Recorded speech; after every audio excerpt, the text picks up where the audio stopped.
ठीक है, power sharing के पार्ट 1 में हम पावर शेयरिंग स्टार्टिंग बता चुके हैं। पावर शेयरिंग पार्ट 2 में ये है स्टोरी ऑफ श्रीलंका। पहली स्टोरी थी स्टोरी ऑफ बेल्जियम। सबसे पहले हम जान लें श्रीलंका क्या है। तो Sri Lanka is an island country. Sri Lanka क्या है? एक आइलैंड कंट्री है। बहुत छोटा सा है, हमारे यूपी से भी छोटा है। आइलैंड कंट्री का मतलब इसमें it is surrounded by water on the 4 sides. चारों तरफ से पानी है। It became independent in 1948। Sri Lanka 1948 में आज़ाद हो गया।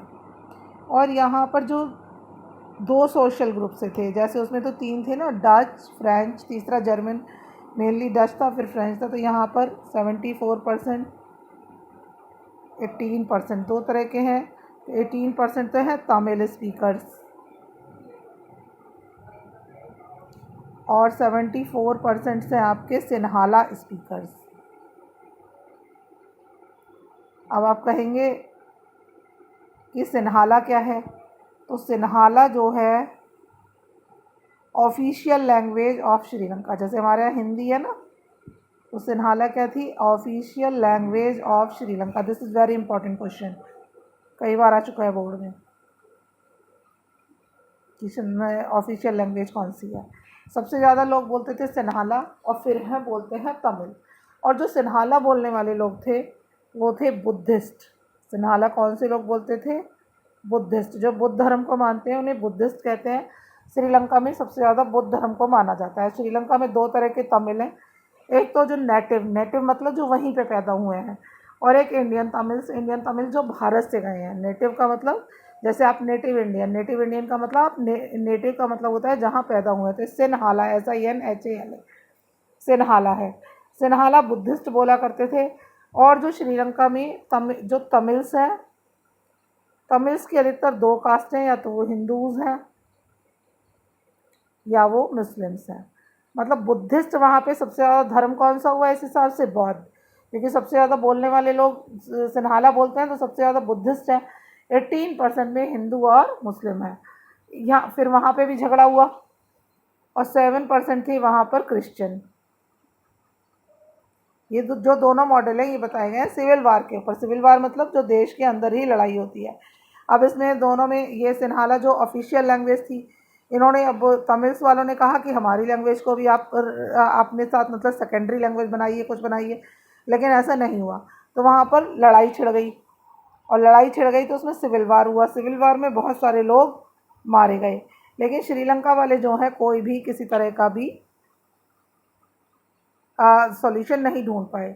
तो ये जल्दी से बहुत लोग मारे गए और इसमें श्रीलंका किसी भी तरह के सक्सेस को नहीं पा सका। तो ये आता है एग्ज़ाम में कई बार कि आप श्रीलंका और बेल्जियम के मॉडल को कंपेयर करिए, विच वन इज़ बेटर। तो आप बताएंगे कि Sri Lankan model is not better because they are not able to solve the problem on the basis of community और लैंग्वेज और religion et cetera. But in case of आपका क्या था, sorry, Belgium, they were able to solve the problem. उन्होंने problem solve किया। And you should give the Belgium model in your answer. अपने answer में आप बेल्जियम मॉडल के बारे में भी बताएंगे। इसके बाद इसमें एक टर्म आती है majoritarianism, MAJORITARIANISM,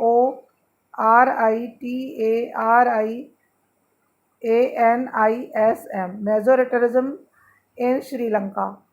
this is very important term. इसका मीनिंग क्या है?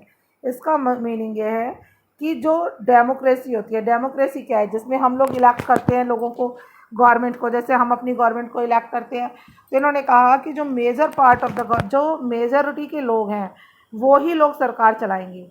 श्रीलंका के मॉडल में क्या कहा गया? मेजोरिटेरियनिज्म का मतलब है जो लोग मेजोरिटी में है। जैसे अगर आप इंडिया की बात लें, हिंदू मेजोरिटी में है तो ये बोलेंगे हिंदू सरकार चलाएंगे।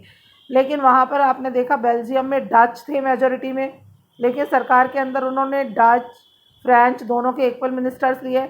और कम्युनिटी गवर्नमेंट में उन्होंने तीनों की हेल्प ली। उन्होंने ये नहीं कहा कि कौन कहाँ रहता है। ठीक है। अब जब मेजोरिटरिज्म में थे तो गवर्नमेंट किसकी बनी? यहाँ पर गवर्नमेंट बनी बुद्ध सिन्हाला स्पीकिंग पीपल की। गवर्नमेंट किसकी बनी? Sinhala speaking people.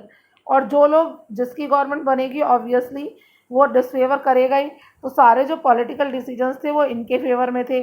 जो उनको तमिल्स को ना तो जॉब की अवेलेबिलिटी थी, श्रीलंकन तमिल जो थे उन्होंने फिर स्ट्रगल स्टार्ट कर दिया। वो स्ट्रगल किस में चेंज हो गया, सिविल वार में।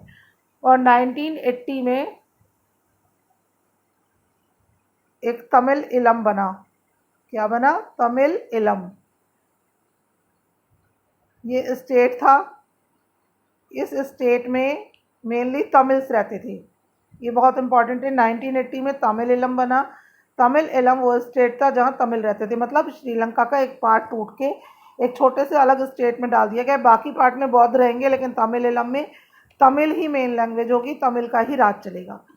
ठीक है, ये आपका। अब इसमें आता है नीड ऑफ पावर शेयरिंग, या पावर शेयरिंग क्यों चाहिए। Power sharing is desirable. फिर ये पूछा गया है तो पावर शेयरिंग किस लिए चाहिए, क्योंकि इट हेल्प्स।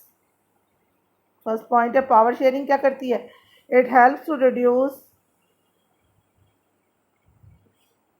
द टेंशन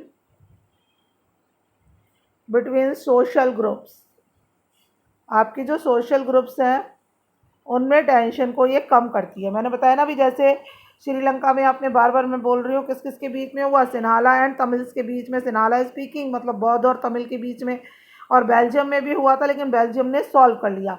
तो पावर, क्योंकि उसने पावर को शेयर कर दिया, उतने ही पावर फ्रेंच को दे दी, उतनी ही डच को दे दी। और पावर, ये पावर शेयरिंग क्या है, it is the spirit of democracy. Spirit मतलब आत्मा। अगर हम पावर शेयरिंग रखेंगे, सबको बराबर लेकर चलेंगे, तो वो क्या कहलाएगी, उसकी आत्मा। लेकिन अगर जैसे अब उन्होंने कहा कि हम केवल सिन्हाला राज करेंगे, तो वहाँ सिविल वार हो गया ना, लड़ाइयाँ हो गई। अब इसमें एक टॉपिक आता है forms of power sharing. Power sharing की क्या क्या फॉर्म्स होती हैं।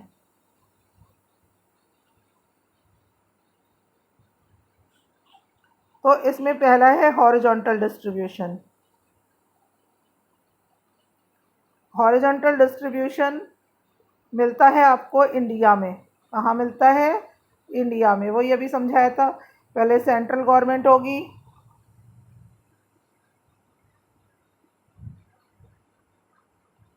और फिर उसके अलग अलग ऑर्गन्स में, जैसे लेजिस्लेटिव, जुडिशियरी और सब कुछ।